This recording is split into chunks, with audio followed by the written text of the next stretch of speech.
Hey everyone, it's Tom Abbott here, host of the Selling in Asia podcast, and I am excited to have with us today, we've got Donald Kelly, and he's the founder and Chief Sales Evangelist at the Sales Evangelist Consulting Firm. So, Donald, a pleasure to have you here.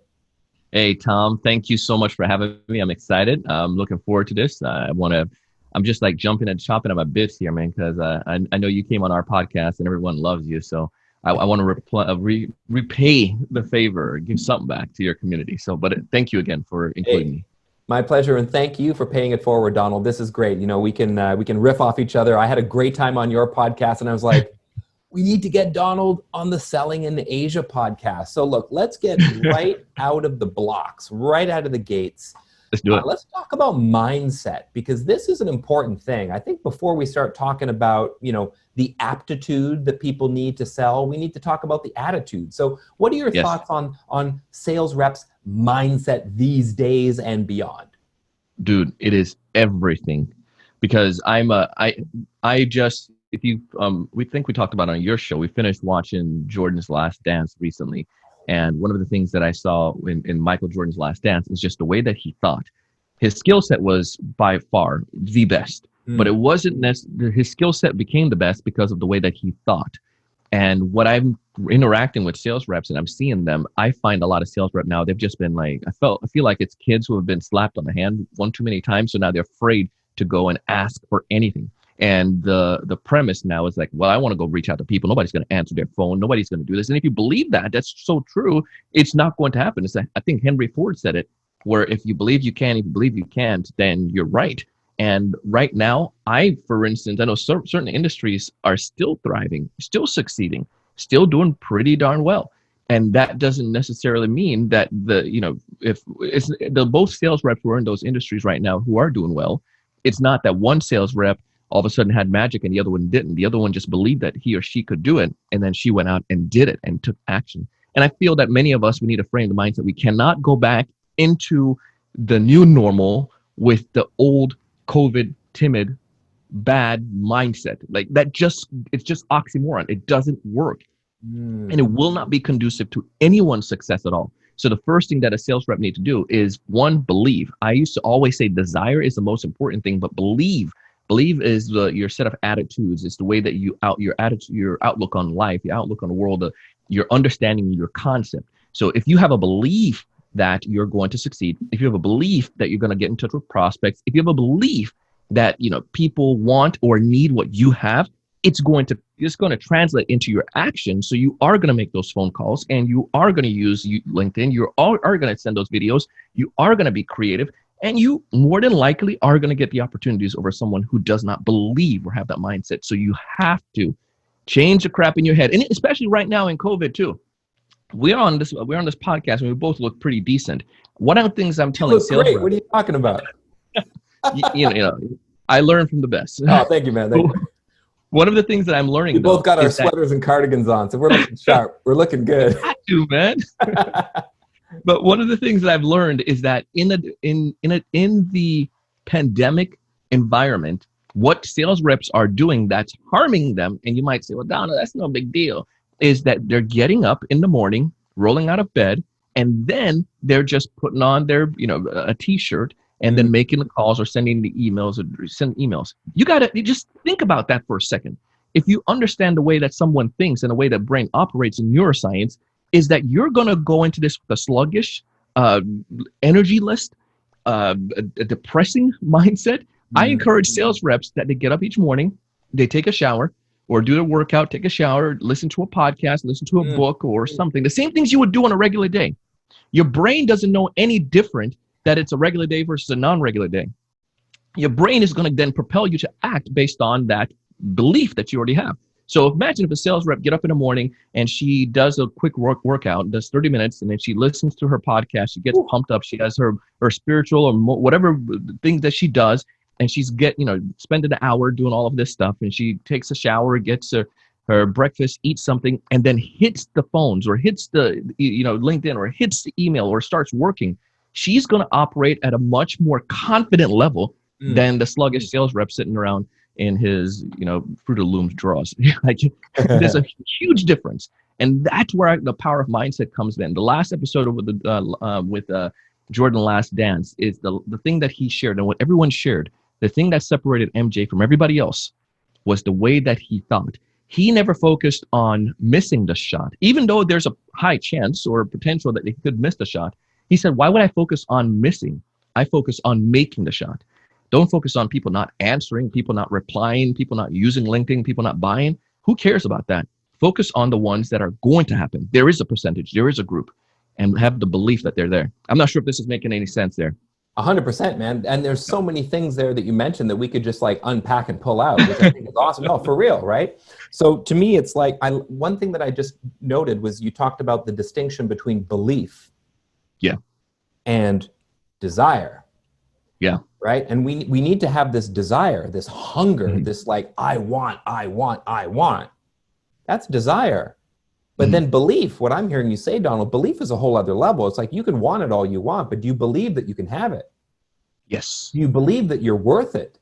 Do you believe that you deserve it? Do you believe that you have within you the capability to actually reach for it and achieve your goals? And I think there's a lot of people out there that are missing desire. That's for sure. They have no hunger, no desire whatsoever. And that's, you know, none of our listeners, thank goodness, but there are people out there that have no hunger, no desire. But then those that have the hunger and desire, there's another level of people that just don't have the belief. Yeah.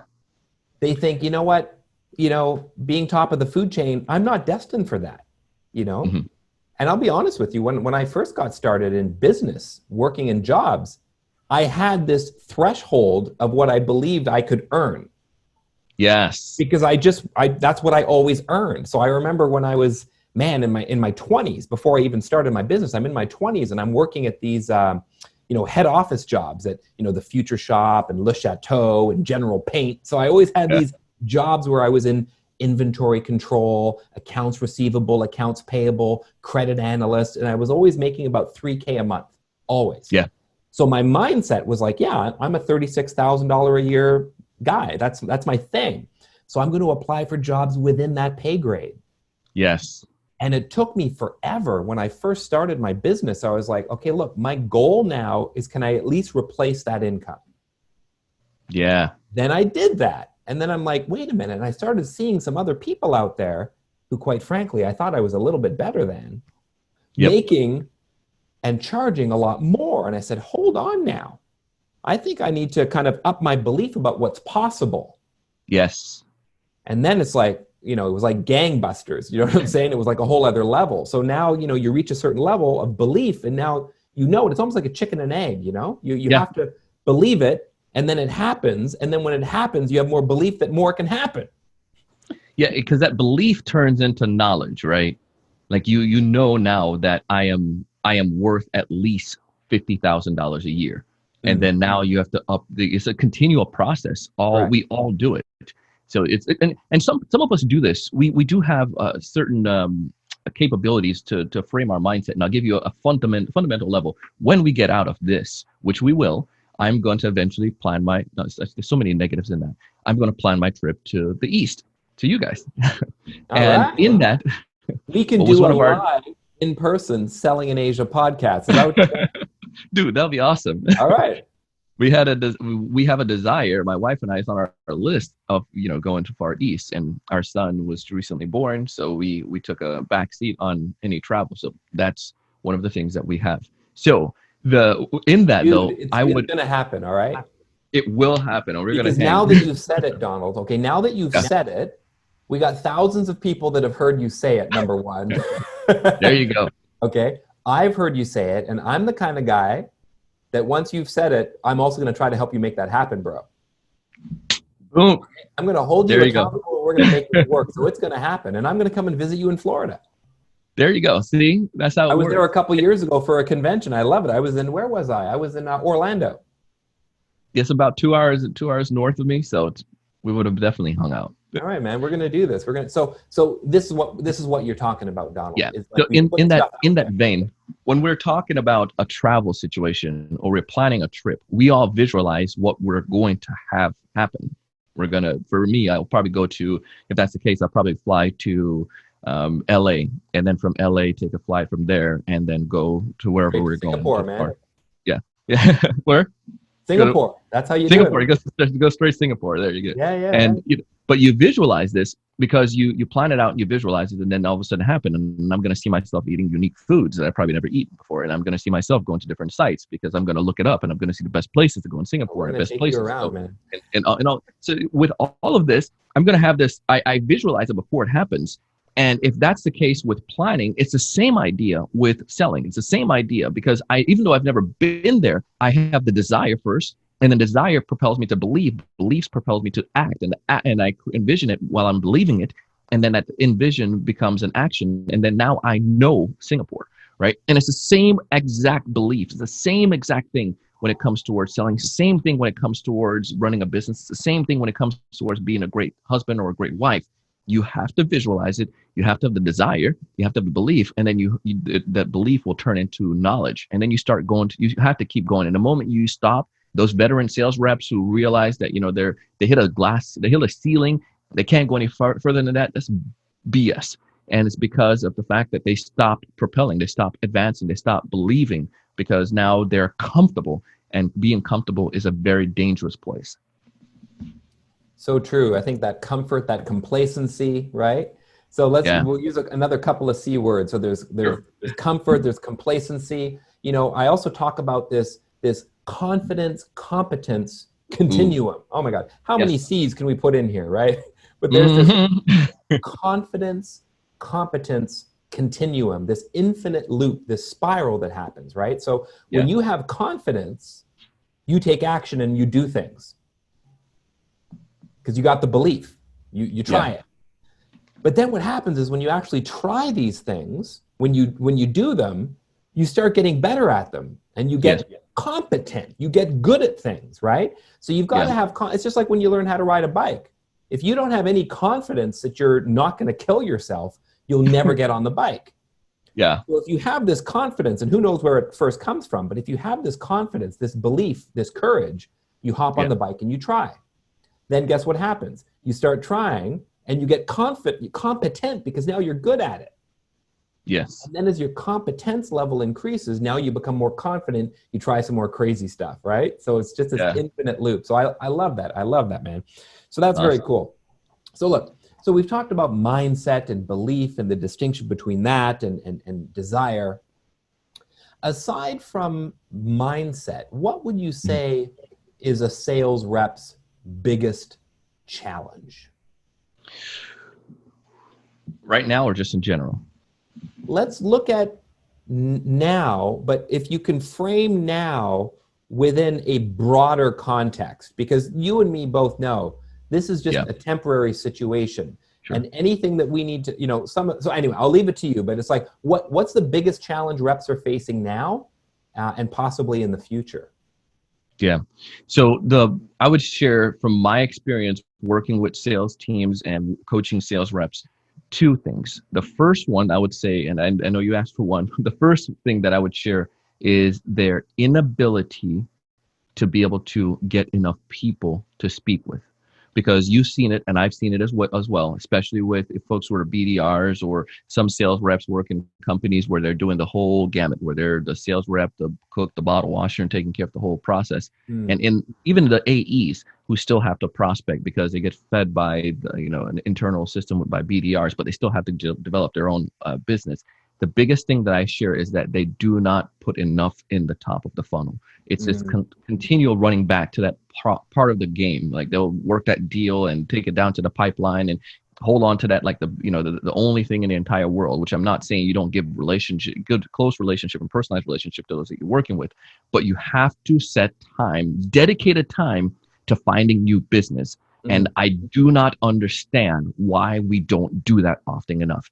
And well, I lie. I do understand because it's a challenge. You just don't like it. You know why. Yes, there you go. The discomfort and the challenge. And then you have these, again, you can go back to the belief. You have this belief that it's going to be difficult. What I used to tell myself every single day, you can have mantra, you can have Confucius, you can have Buddha, you can have God, whatever your thing is. But I used to send something up every day saying, listen, I know there's somebody out there who's in need of what I have today. Give me that energy or that power or that capability to find them. And then that belief or that understanding that now I'm getting some supernatural help encouraged me to be able to go out and to act because it was in my belief system. And it was amazing that when I did that, all of a sudden I saw people or got in touch with someone, or at the end of the day, I went ahead and I spoke to someone who was at the office, and they were leaving at 5:00. But it's somehow always worked out. But sales rep, they have this fear or this discomfort or this inability to set that time. And the easiest thing you can do is just to time block it. I mean, we forced ourselves in our organization at first, and then it became a desire. Because I'm telling you, not everybody really wants to just camp out and make phone calls or send out LinkedIn messages or send emails all day. You want to be able to interact and to talk and to go through the meat of the sales process of building strong relationship and value, and to guide them down to a conversion stage. But you have to pay the piper, so to speak, and you have to put stuff in the top of the funnel. And I would encourage, and I think that's the biggest disconnect that sales reps have. If you don't have the top of funnel, then nothing else happens at the end. And the second part that I would share in that process is that they do not, or the second biggest challenge that I'm seeing is that when you do get those individuals, they jump too quick. I ran track and field, and one of the things that I learned in track is that you don't focus necessarily on you need to focus on right now and right here at this part of the race. I envision that I'm going to be at the finish line and win, but right now I need to give my all, especially when you do a 400 meter. That is the most grueling race in track. That and the 400 and 800, two most grueling race, I feel. And in the 200, in the 100, in the 400, you're running pretty much a whole sprint around the track. The energy that you dispel, the energy that you give at the very beginning and throughout that race needs to almost always be consistent to some degree. But at the very, very end, you need to give a lot as well.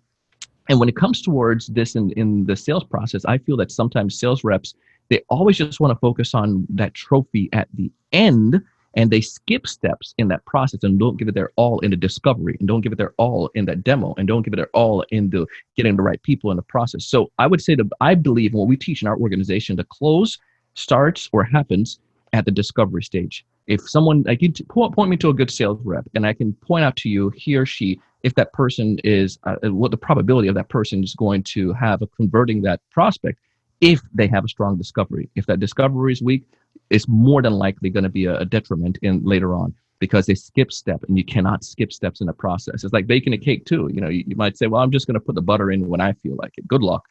We did that once, and I would never do it again because my cookies turned out to be hockey pucks, and it wasn't too good. Yeah. So I think you're 100% right, Donald. I mean, that's the thing. I mean, you raised a couple of really good points, and the last one that you made about where people put their effort. And I feel as though and I'll look at any rep, and if they're spending a lot of their time negotiating back and forth on price and whatnot towards the so-called end of the sales process, I feel like they haven't put in the hard yards, and they haven't done the work earlier on. They haven't qualified effectively. Their discovery was horrible. They don't know who's making the decision and by when. They don't know anything about budget considerations at all. They just have no clue. They're just like, yes. They're basically order takers. Yeah. Not sales reps. And that's a big thing. So you've talked about kind of not putting in the hard work as being, one of the biggest challenges. What do you think is like, where do sales reps tend to excel? Like, where do they, what are they really good at? Like, let's focus on what are some of the strengths, or what are the strengths that maybe you look for in sales reps? And what are some of those qualities that leaders should be looking for in sales reps? Oh, great question.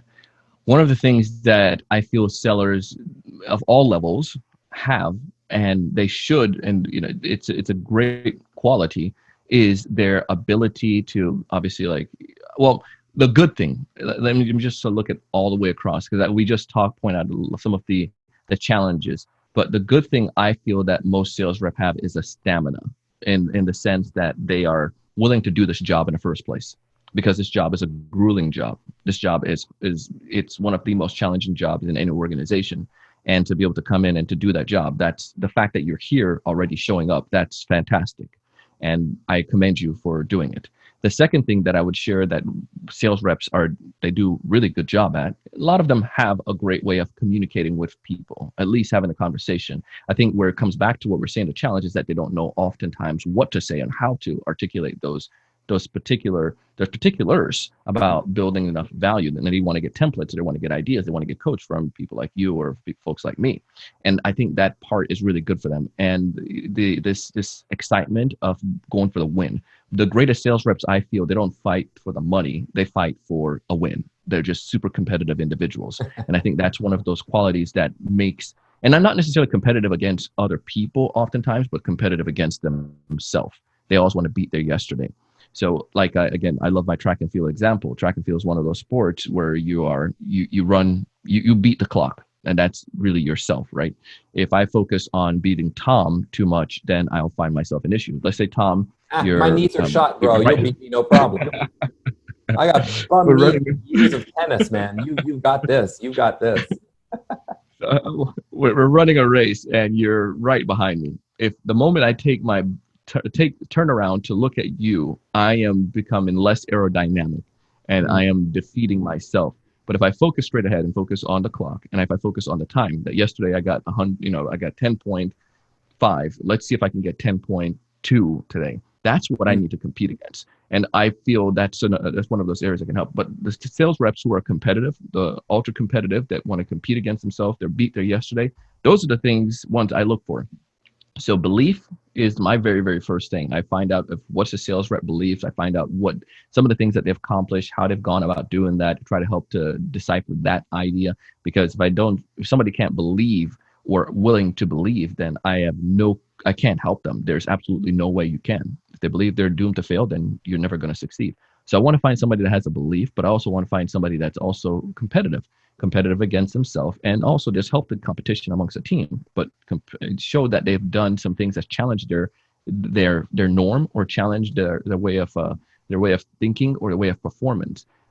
And usually, sometimes those are athletes, or usually those are artists who they feel like they played music or played a guitar, and they always wanted to be better at it. But somehow, if I can decipher that, those are some of the qualities that I would look for, and we can train them on the rest. But you can't come with that, then it's going to be in your detriment. I think, we're in alignment there, Donald. I can't wait till we find something we disagree on. That'll be even more juicy. But I'll tell you something. At the end of the day, I say, you train for aptitude, but you can't train the attitude. No.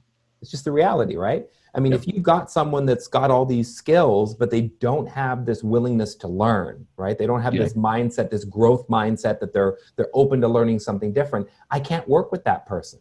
If someone's got a bad attitude, if they're lazy, if they're not conscientious, if they're not hardworking, if they cut corners, how do you work with someone like that? You can't train that person. But look, man, if you've got someone who is hungry, they're competitive, they've got drive, they want to win, not just to put their competitors down in the ground, but they want to beat yesterday's version of themselves. Yeah. Because that's how I am. I want to crush last week's targets. I want to crush what I did last month. I want to be better now than I was 5 years ago. And I'm like that on the tennis court too. My knees be damned. My knees be damned. I'm just like, how do I become a better player in other areas? And how do I maybe make my knees a little bit better? How do I run a little bit less than I had to when I was younger? You got to figure it out. So I think that competitiveness is what really drives people and gets people to succeed. So I love what you were. Go ahead, Donald. You were about to say something. Yeah, because you prompted another thought, which I didn't want to go down a rabbit hole too far in the last part of sharing it, but in the same vein, like you're saying there, right? Because of that competitiveness, because people might say, well, that seems like, it's just so basic. But if you have the belief and you're competitive, you're going to find unique ways. So go back to you and the example. Let's say that your knees are shot in tennis, right? It doesn't mean that your tennis career technically has to be over. You're going to find a creative way of how you can still enjoy or do something that you love, right? And that might be that you have to, I thought about getting some reconstructive surgery, or probably thought about getting, you will do whatever it takes, because you find creative ways to come to the end. I've been doing massage. I've been doing yoga for stretching. Okay. You take your little ice bath and your Tiger Balm to kind of warm it up. you figure some things out. You say, okay, well, maybe I'm not going to play for 3 hours today. I'll just play for an hour and a half, and then I'll recover for a day so I'm strong I can play in 2 or 3 more days. I mean, you got to figure out your body. You got to figure it out. And you think about that with with prospecting too, right? If a sales rep is not finding success with one avenue, those sales reps are the ones that are not going to say, well, forget this. I can't do this job. I'm just going to sit here and check ESPN or fantasy football. That sales rep, he isn't going to say, well, I couldn't get through that avenue. I'm competitive. I need to beat yesterday. I need to get 2 appointments on the board today. And I know that I can do this. Let me see what else I can do. I'm going to read or listen to a podcast. Exactly. And they might send something in the mail. They might go use LinkedIn audio. They might use LinkedIn video. They might do other things because that creativity and that belief is going to propel them to do whatever it takes. That's ethical to get to the end result. And those are why those 2 reasons are so important. Having that belief system, growth mindset belief, and then having an opportunity, being competitive, because that's going to make you figure it out. It's going to lead to everything else. All the other qualities will come, I feel, from that. I love that. I love the analogies with sport because it's so important. So for me with my knees and tennis, how do I change things up instead of being a baseline or chasing everything down from the backcourt? I start coming in more and making shorter points, being more aggressive, putting my opponent under pressure. Win or lose, I put them under pressure, but the points are shorter. I can dictate on my terms instead of being run from left and right. So you change your strategy a little bit, right? And I think sales reps need to do that as well. As you said, Don, if it's not working with one platform or one approach, you change it up. But you've always got to be curious about what do I need to do to kind of get over this hurdle. So more about the sports. I know you and I have both watched, The Last Dance, and that's just such a great series. Even if you're not a huge basketball fan or a huge MJ fan, if you're just a fan of life and challenges, and competition, it's great. It's just sort of like basketball's the backstory, but it's really about, to me, a strive for perfection and being the best. And, when does it work and when does it not? A lot of top athletes, Donald, they talk about this desire to win versus, like loving to win versus hating to lose. Yeah. Can you say a little bit, what are your thoughts on that? Because those are 2 very different things. Yes, it is. I would say loving to win versus hating to lose, because let's start with the latter. Is that right one? Ladder? Let's start with losing, the losing part. Okay. Hating to lose. We hate to lose. People who hate to lose is because of one reason, maybe one reason or another, right? With my career in sports, and then eventually I went into the brain stuff. I started to want to become an attorney at one point. So in high school, I went into speech and debate, and that helped me with my performance in speaking. But when you win and lose, then like another time, it just feels. It's the worst thing in the world, because you know your potential or where you could have been or where you have performed. And I think that's why they hate to lose so bad, right? If I've done so well over the past, let's say I'm a sales rep, if I've done so well over the past 3 quarters and I've hit my target, and then now the 4th quarter, I am missing my target, that will feel, it gives me a pain in my pit, in my stomach or my chest. It makes my heart, my brain just makes me feel or know that I performed less than where I was capable of performing. And I think that's one of the biggest disappointments we can have in life, is knowing that you have regrets or knowing that you didn't do your all to get there. But let's say a sales rep did, she did her all and she did everything possible that she could, and she still didn't hit her target. It still stings, but it's okay, but it's still not acceptable in the grand scheme. She's going to do all she can next quarter to hit that. The win. So I feel that it's this fear of losing, or this hating to lose, comes back to that, and also competitive as well. If you have in sports, if you are competing against other teams and a team beats you, like Jordan and when he was fighting against the Detroit Pistons for several years, that was brutal, right? Yeah. But this idea of hating to lose because you know in your mind that you are the best, it causes you this this tension, and that tension, however, causes you to want to do whatever you can to win. So that's why I would say start off with that, and that's my thoughts on it. The other side of wanting to win again, I mean, who does not want to win? Who does not want to hit their target? Who does not want to be able to go to President's Club? Who does not want to give an opportunity, to take care of their family? Who does not want to earn that extra commission? Who doesn't want to win at those things? Who doesn't want to feel that they did their very best? And that love to win, man, it becomes contagious. I can tell you, we have a room next door.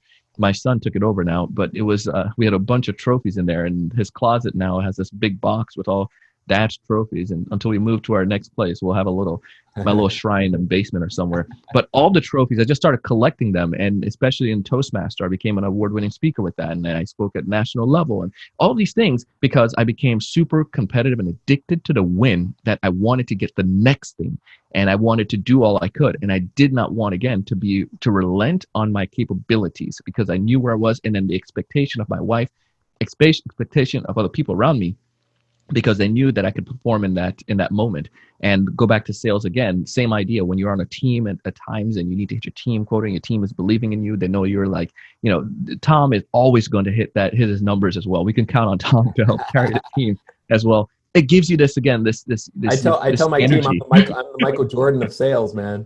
I'm MJ. Yeah, I'm the MJ of sales. But it gives you this propellant. It gives you this energy and this excitement and this I don't know, this endorphins when you win, and it becomes addictive. And I feel those are my thoughts on it. And so they hate to lose because they know they perform less than their capabilities, and they love to win because of the thrill of the fight and the thrill of it. And I'm coaching a couple of sales reps right now, and that's some of the things that they shared. It's like, yeah, the money is good. I've got the money, but it's not the money that I want right now. I just like to win. I want to land those opportunities. Yeah. I want to do that. I love that. It's everything, at the time of recording this, I'm working on one opportunity right now that would be great. Really good.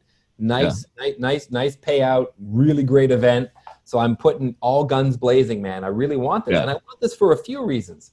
I want this not just for the payout, but I want this because it would be a great engagement as well. It would be a great, tick of the box, yes, we got that. I'm the speaker for this event. That would be great. But I want to beat out the other people who I'm up against. Yeah. You know what I'm saying? I want to beat them. I want to win. So it's like, it's this wanting to win and not wanting to lose out to someone too. You know what I'm saying? Yeah. And I think, and I don't know which way, I think they work well together, and you need that, the motivation that I want this, I want to win, I want to prove to myself that I'm worth it. But how do you know that you're the best? It's not just about winning, it's about beating. It's beating yourself. It's beating your expectations of what you thought was possible. It's about stepping into a new level and a new role that maybe you've never ventured there before. And you're like, oh my gosh, I've got to raise my game. So that there's beating your perception of who you think you are. There's beating who you used to be, right? So every day I'm trying to beat who I was. I'm beating the old me every day. And then there's, the people that you're up against as well. And you don't want to lose to them. You want to beat them. So I think all of these forces play really nicely together.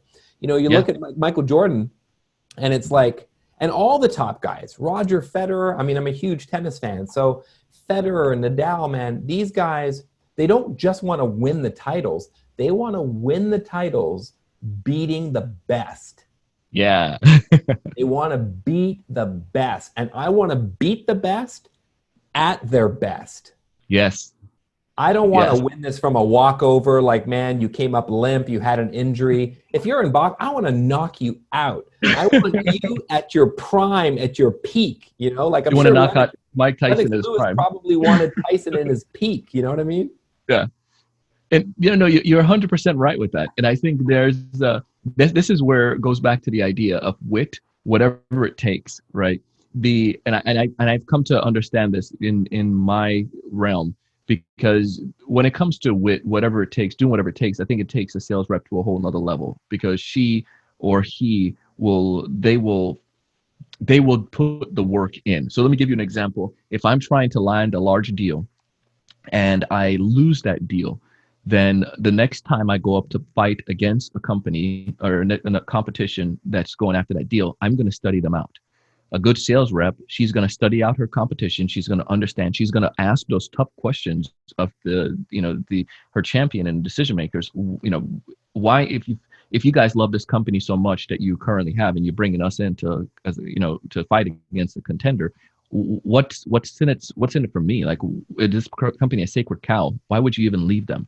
They're willing to go a little bit deeper. They're willing to understand the research, willing to know the numbers. The other thing that this company would, the sales rep would be willing to do is to understand, their strength over them. And to go back to the tennis example, or to the sports example, or to the speaking example, you're going to find I've gone for those speaking opportunities before and didn't get them, but then I came and I learned how to play the game. I understood the rules, and some of the rules require you to, when it's said and done, know someone that you don't know. So building that relationship and building the understanding, I've learned to volunteer or to give my time in some other avenues, and to be, entrenched in organization. There's one speaking event that we're entrenched in right now, and I've been there as speaking every year, or participating for the past 5 years, because I learned how to get into that organization and I did that research. So there's other people who are trying to come in and they're trying to compete, but they don't understand how I entrench myself in that organization, and that makes it, super strong to fight against. And this is the same concept. It's not just like, well, I'm going to, some speakers might be looking at it and say, I'm just going to lowball and put the price low. It's not the price. You missed the point, sales rep. What it comes down to is that, what can I do to outperform, and to, get myself in there, understand the rules, and just knowing the game. And I'm a big strategy person. My friends and I, we have these card games that we play, and we're all over the country. And we have an Excel doc to keep track of our scores. And it's like a fantasy football, these card games, because we are so darn competitive against each other. And we're very close friends, and we find out new strategies. And I think that helps me with business, and also with life, and with sales. How can I understand the rules enough, and then use my creativity and to do whatever it takes to be able to win? And and that's what it is. That's what I feel from that idea with sales reps, that who always win, and who always want to be on top. Love that, man. That's so great. All right, so why don't we? I love that we've really focused around kind of like mindset and attitude. Like this is so important, and I didn't know we were going to go down this road, but it's really because this is what is going to set people apart. And I do believe that if you've got two equally skilled and two equally well-trained reps, the one with that positive attitude, that mindset, that belief that they can win, and that hunger that they want to win, is going to overcome challenges like every single time. They're going to rebound better. I love what you said about, kind of being curious and asking questions. That's a big thing with me and my team. If we lose a deal, I want to know why we lost it. So we're going to ask that prospect, hey, why did you choose them over us? So we actually have an email that we send to them, either by email or over the phone or LinkedIn. And we ask them like 4 different questions about how they ended up making that decision. What was the criteria with which they made that decision? Have they worked with those people before? Now these are all kind of questions that we need to be asking beforehand to preempt this. But in the absence of that, we have this kind of, these questions we ask afterwards to really try to figure out, because you got to learn from these mistakes, right? Oh yeah. I think that's one thing that separates great reps as well, is this willingness to learn. They rebound, they learn, and they build on these losses. I don't see anything that we lose. If you haven't learned from something, you've actually lost. But it should be like you either win or you learn. Yeah. And you don't want to make that same mistake again. And I think it's for the ones, like you said, the ones who are ultra competitive, they do what they can not to make that same mistake again. We keep going back to this, but it's just it's very descriptive and very visual. When Jordan got beat up by the Pistons that year, he was like, my finesse alone is not going to help. So he went back and tried to build a team. Yeah. Then he was like, I need to bulk up. So he worked out in the gym. He ate and he got bigger. He got the help that he needed to be able to physically go back and fight. Yeah. And I think sometimes our pride hinders us from being willing to get to get the reality. If my organization doesn't stand up to the par on something, please tell me what that is. But if I go and I put my head in the sand towards that and live in say our customer service stinks. If that's the case, and I put my head in the sand towards it and do not change that, then I'm not improving. But if it does, and the client says this is the reason why we made that decision, then I need to know customer service needs an overhaul, or it needs to be fixed in some way. And some of you may not have the capability of making that decision, but you can bring that to the top. And especially if you're a performer and your company, if your customers are saying that, your company knows it, but for some reason they're not acting on it. But somebody needs to raise a ruckus and to make that happen. And you just have to be humble and be willing to say, I was wrong, or I made a mistake. What did I do? Let me fix that. And if you can't do that, if you can't go with the Stephen Covey mindset of seeking first to understand, then to be understood, then you're screwed. But be open, be willing. Yeah. So I guess, just a couple more things before we wrap up, because this has been really valuable. And I think any rep who's listening to this podcast episode right now is going to be feeling inspired, motivated. They're going to give themselves a gut check, what they need to be doing. And, to bring back to Jordan, because I think sport really matters. I mean, this sales is a sport. Is one of the things that I really loved about him was he not only raised his own level, and he challenged himself to be the very best he could be. He dragged his team kicking and screaming to be the best that they could be. And I liked Steve Kerr even said, look, Jordan pulled us up to this level. We knew we could never be at his level, but we darn well raised our level. And Steve Kerr said he became the best player he could possibly be. You know what I'm saying? So I think for anybody out there in sales, it's like, are you the best sales rep you can possibly be? Have you done everything possible you need to do to reach the highest level within the abilities that you have? Have you maxed out on your abilities? And for most people out there, the answer is no. And I think everyone listening right now has got to kind of do a gut check and ask themselves, am I doing enough, right? So let me ask you, what do you think every sales rep listening right now, what should they be doing? What should they be investing in? What should be their focus now and for the next 3 to 6 months? I would say what a sales rep should be doing right now. There's a couple thoughts that come to mind. The first one is that sales rep need to be willing to look at the area. So again, I get all these points that come. So, but the first one that I would say is look at the areas. We'll go back to the last comment that we made. Look at the areas that you're weak at. And that needs to be again, open dialogue. That maybe you sit down with your manager in your one-on-one, or sitting down with some of your teammates, or sitting down with some of your clients and asking those tough questions. Where do you feel that, not my company, but where do you feel that I could improve? What do you feel that I could do better at? Asking your spouse or asking a best friend, what do you feel I can be better at? And being willing to change. And then number two is also looking for where the puck is going to be. And one of the ways that you can look for where the puck is going to be, which I know you already talk about and you're a big proponent of and you're a big believer in, is taking advantage of social, taking advantage of using LinkedIn effectively, taking advantage of, I am also a big proponent of this, and I'm pushing it, and I'm going to tell you, and you're going to be awkward, and maybe it's difficult for you, but it's to use video. It's to use video. It's to use video. It's to use video. And the reason why I say you have to be flexible and recognize that you don't necessarily know everything, and the way that you've done things are going to evolve. Think about this: people are locked up in their houses with this pandemic, or they're staying behind.